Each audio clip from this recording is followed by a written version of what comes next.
اعوذ باللہ من الشیطان اللعین الرجیم بسم اللہ الرحمن الرحیم اللہم صلی علی سیدنا و مولانا محمد النبی الامی وعلی آلہ وصحبہ وبارک وسلم الی یوم الدین۔ پارہ نمبر 14 سورہ النحل۔ آج کا ہمارا سبق آیت نمبر 43 سے ہے۔ آئیے چلتے ہیں تلاوت کلام رحمان کی طرف۔ وَمَا أَرْسَلْنَا مِن قَبْلِكَ إِلَّا رِجَالًا نُوحِي إِلَيْهِمْ فَاسْأَلُوا أَهْلَ الذِّكْرِ إِن كُنتُمْ لَا تَعْلَمُونَ بِالْبَيِّنَاتِ وَالزُّبُرِ وَأَنزَلْنَا إِلَيْكَ الذِّكْرَ لِتُبَيِّنَ لِلنَّاسِ مَا نُزِّلَ إِلَيْهِمْ وَلَعَلَّهُمْ يَتَفَكَّرُونَ أَفَأَمِنَ الَّذِينَ مَكَرُوا السَّيِّئَاتِ أَن يَخْسِفَ اللَّهُ بِهِمُ الْأَرْضَ أَوْ يَأْتِيَهُمُ الْعَذَابُ مِنْ حَيْثُ لَا يَشْعُرُونَ۔ آئیے چلتے ہیں حصۃ التجوید کی طرف۔ واو ہونٹوں کو گول کر کے ادا کریں گے۔ ما میم کی ادائیگی کے وقت ہونٹوں کا خشکی والا حصہ تری والے حصے کی طرف مولڈ کیا جائے گا، اور الف کے اوپر چھوٹی مد ہے، 2 سے 3 الف کے برابر اس کو لمبا کیجئے۔ وَمَا أَرْسَلْنَا، را ساکن ہے اور اس سے پہلے والے حرف کے اوپر زبر ہے۔ را کو موٹا پر کر کے اور مفخم انداز میں پڑھا جائے گا۔ سین حرف صفیریہ ہے، سیٹی کی آواز آنی چاہیے۔ نا میں الف خالی از حرکت اور اس سے پہلے والے حرف کے اوپر زبر ہے، منہ کھلا کر کے ادا کریں گے۔ وَمَا أَرْسَلْنَا مِن قَبْلِكَ، نون ساکن کے بعد قوف حرف اخفا ہے، نون کو اپنے مخرج میں چھپا کر ادا کریں گے۔ با ساکن ہے اور یہاں قلقلہ واجب ہوگا۔ قرآن مجید میں 5 حروف ہیں جہاں جب ساکن آ جائیں تو ان پر قلقلہ واجب ہوتا ہے، قاف، طا، با، جیم اور دال۔ ان کو یاد رکھنے کے لیے یہ ایک لفظ یاد رکھ لیجئے، قطب جدین۔ جہاں یہ 5 حروف میں سے کوئی ایک حرف ساکن آ جائے گا، آواز اپنے مخرج پر لگ کر ٹکرا کر واپس آئے گی۔ من قبلک، کاف کو بریک ادا کریں گے۔ بقیہ تجوید کے قوانین آپ خود اپلائی کریں گے، میں ترجمہ اور تفسیر کی سعادت حاصل کرتا ہوں۔ یہاں اس آیت مقدسہ میں اللہ رب العزت کا قاعدہ اور ایک قانون بیان کیا جا رہا ہے۔ ارشاد فرمایا وا اور ما نہیں، ارسلنا ہم اردو میں لفظ استعمال کرتے ہیں، ارسل یرسل ارسال کرنا، فلانی چیز مجھے ارسال کر دینا، بھیج دینا۔ ارسلنا ہم نے بھیجا، من سے قبل اردو میں لفظ استعمال کرتے ہیں پہلے کا آپ کے، اور ہم نے آپ سے پہلے نہیں بھیجا الا مگر رجال مردوں میں سے، نوحی ہم وحی کرتے ہیں، الیہم ان کی طرف، فاسألو پس تم سوال کرو، اہل ذکر اہل ذکر سے، ان کنتم اگر تم ہو، لا تعلمون نہیں جانتے۔ اور ہم نے آپ سے پہلے بھی مردوں ہی کو رسول بنا کر بھیجا جن کی طرف ہم وحی بھیجتے ہیں، سو تم اہل ذکر سے پوچھ لیا کرو اگر تمہیں خود کچھ معلوم نہ ہو۔ شان نزول یہ ہے کہ مشرقین مکہ نے کہا تھا کہ صرف مردوں پر ہی کیوں رسالت کا منصب اترتا ہے، خواتین میں سے کیوں نہیں ہو سکتا؟ اس کا جواب دیا جا رہا ہے کہ سید المرسلین خاتم النبیین صلی اللہ تعالیٰ علیہ وآلہ وسلم کی نبوت کی دلیل دل کر ان کو یہ بات سمجھائی جا رہی ہے کہ اللہ تعالیٰ کی شان اس سے برتر ہے کہ وہ کسی بشر کو رسول بنائے۔ انہیں بتایا گیا کہ سنت الہیہ اب تک، شروع سے اب تک اسی طرح جاری ہے کہ ہمیشہ انسانوں میں سے مردوں کو ہی رسول بنا کر بھیجا گیا ہے۔ کبھی کسی دور میں کسی خاتون کو نبی اپنا رسالت اور نبوت کا منصب حاصل نہیں ہوا۔ پھر ارشاد فرمایا فَاسْأَلُوا أَهْلَ الذِّكْرِ، اے لوگو علم والوں سے پوچھو۔ اس آیت میں علم والوں سے مراد اہل کتاب ہیں۔ اللہ نے کفار مکہ کو اہل کتاب سے دریافت کرنے کا حکم اس لیے دیا کہ کفار مکہ اس بات کو تسلیم کرتے تھے کہ اہل کتاب کے پاس سابقہ کتابوں کا علم ہے اور ان کی طرف اللہ رب العزت نے رسول بھیجے تھے، جیسے حضرت موسیٰ علیہ الصلاۃ والسلام، حضرت عیسیٰ علیہ الصلاۃ والسلام، تو وہ ان کی طرح بشر تھے۔ تو جب کفار مکہ اہل کتاب سے پوچھتے تو وہ انہیں بتا دیتے کہ رسول ان کی طرف بھیجے گئے وہ سب بشر ہی تھے، اسی طرح ان کے دلوں سے یہ شبہ زائل ہو جاتا۔ یہ تو تھا شان نزول کے اعتبار سے۔ اب اس آیت کریمہ سے یہ مسئلہ واضح ہو گیا کہ جس مسئلے کا علم نہ ہو اس کے بارے میں علماء کی طرف رجوع کرنا ضروری ہے۔ حضرت جابر رضی اللہ تعالی عنہ سے روایت ہے، ابو داود شریف کی حدیث پاک ہے، نبی مکرم نور مجسم شفیع دو عالم صلی اللہ تعالی علیہ وآلہ وسلم نے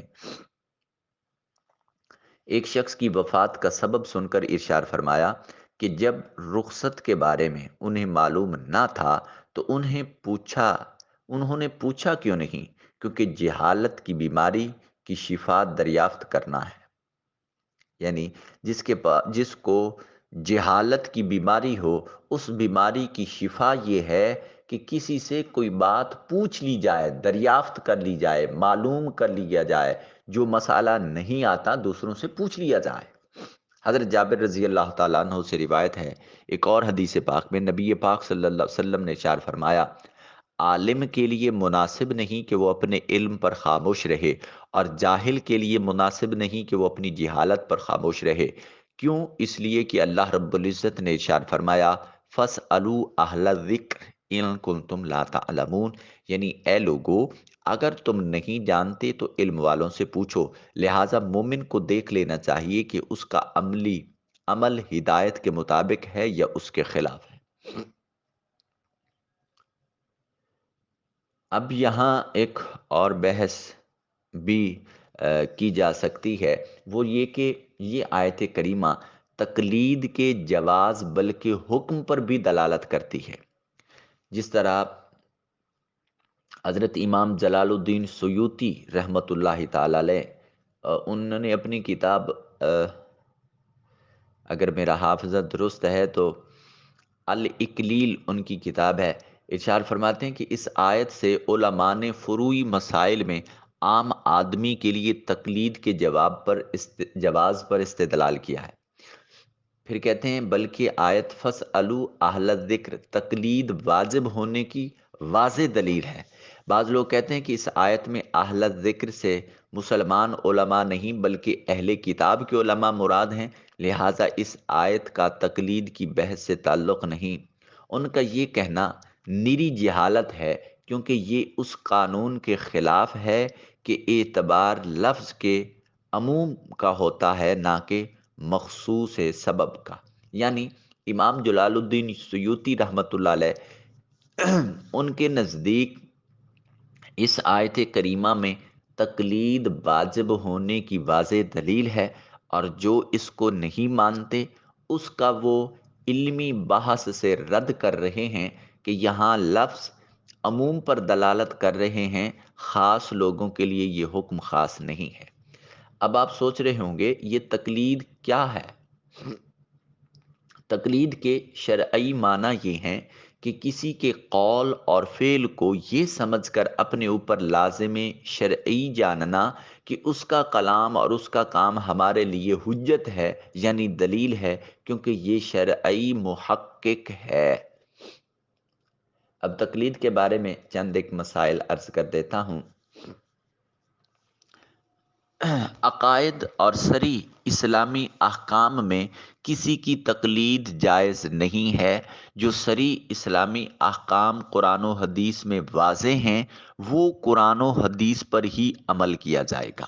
نمبر دو، جو مسائل قرآن و حدیث یا اجماع امت سے اجتہاد اور استنباط کر کے نکالے جائیں ان میں غیر مجتہد پر چاروں ائمہ میں سے کسی ایک کی تقلید کرنا واجب ہے۔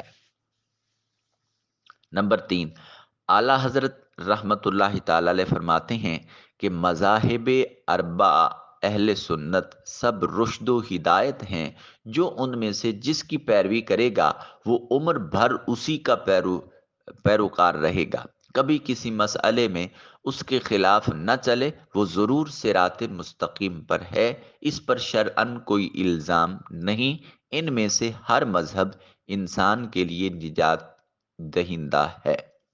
تقلید شخصی کو شرک یا حرام ماننے والے گمراہ ہیں، ضالین ہیں اور متبع غیر سبیل المؤمنین ہیں۔ اس معاملے میں بڑی بحثیں ہیں، سو میں نے خلاصتاً چند ایک عرض کر دی ہیں۔ اللہ تعالیٰ ان پر عمل کی توفیق نصیب فرمائے۔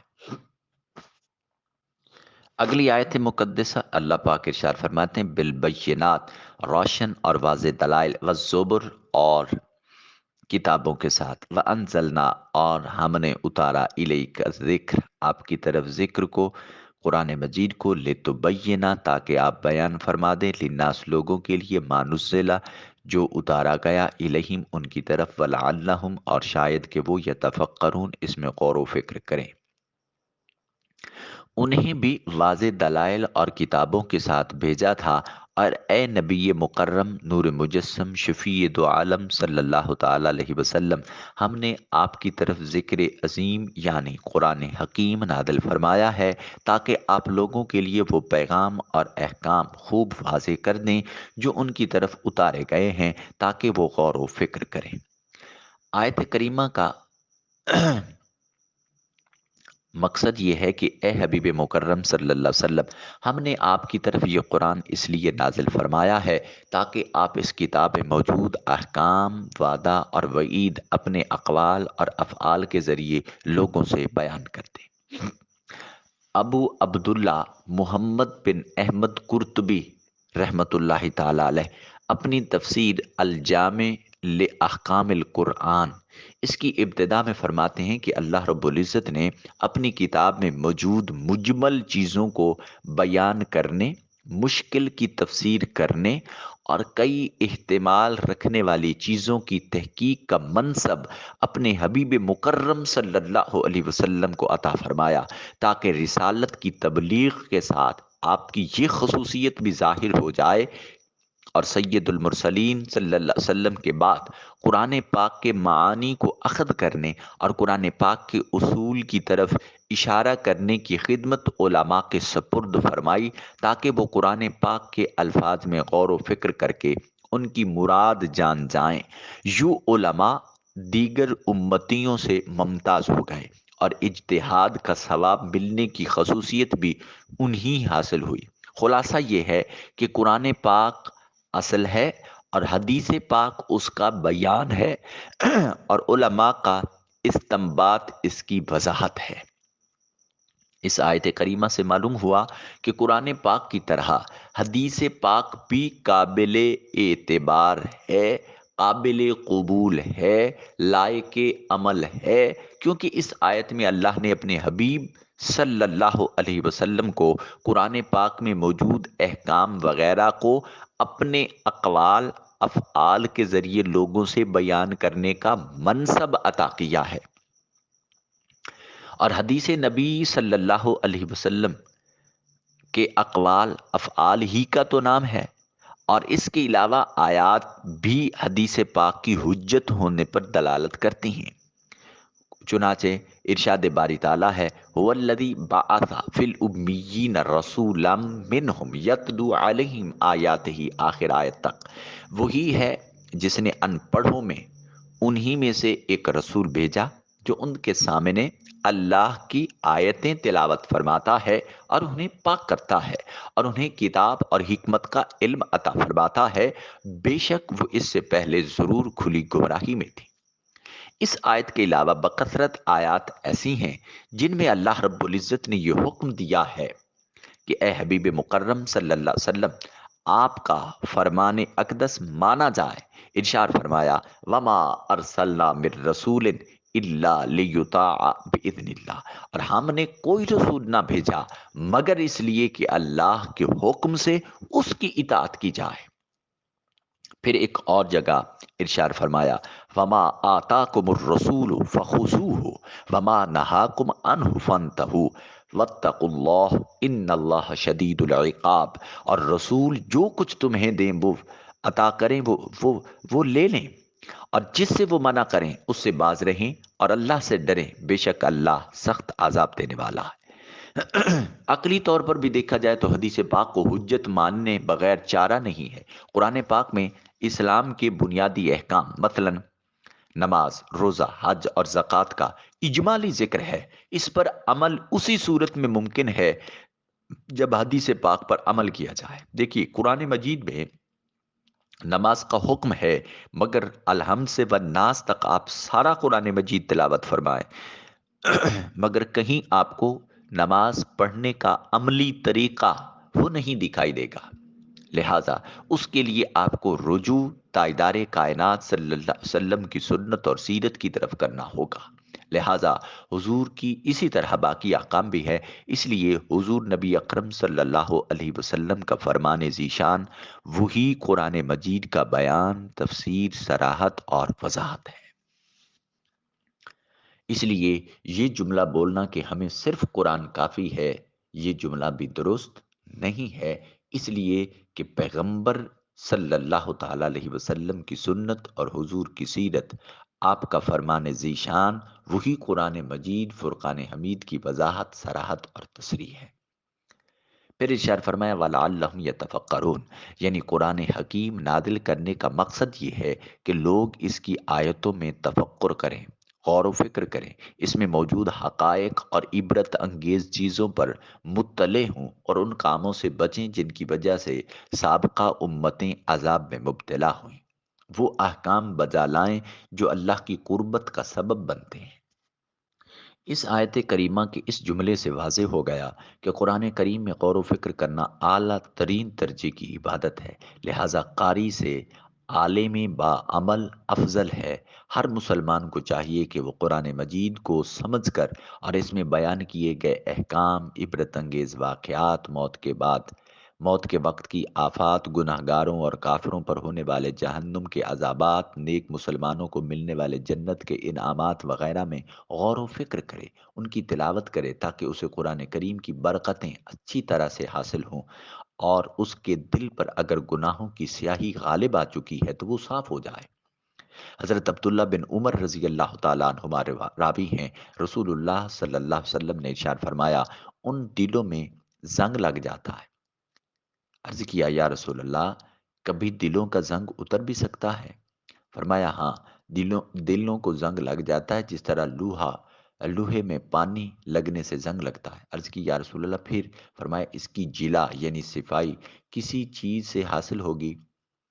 فرمایا ہاں ہو سکتی ہے۔